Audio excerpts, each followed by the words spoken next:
পদ্মা সেতুতে রেলের যোগাযোগের কি দরকারটা ছিল, বা স্যাটেলাইট দুইয়েরই বা প্রয়োজন কি আছে, অথবা পরমাণু বিদ্যুৎ কেন্দ্র কেন করা হলো খামাখা টাকা নষ্ট, মেট্রো রেল এর তো প্রয়োজনই ছিল না। অনেকে প্রশ্ন তোলেন যে পৃথিবীর অনেক দেশে রাস্তা বানাতে এত খরচ, বাংলাদেশে এত বেশি খরচ হয় কেন, অন্য দেশে কম খরচ হয়। যারা এই প্রশ্নটা করেন আমার মনে হয় তারা বাংলাদেশের মাটি সম্পর্কে কোনো ধারণাই নেই। কারণ আমাদের মাটি তো নরম মাটি, যেটাকে বলে দোআঁশ মাটি, জোবা মাটি। সেখানে যদি আমি টেকসই একটা কিছু করতে যাই তাহলে আগে আমাকে ওই মাটিটাকেই তৈরি করতে হয়।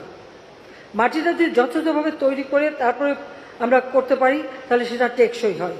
নইলে একটা বন্যা বা বর্ষার পরেই কিন্তু সেখানে রাস্তা ঢেউ ফেলে যায়, রাস্তা খারাপ হয়ে যায়, অনেক কিছু হয়ে যায়। আর আরেকটা কথা হচ্ছে, যেহেতু আমাদের বৃষ্টিপ্রবণ এলাকা, কাজে বৃষ্টিতে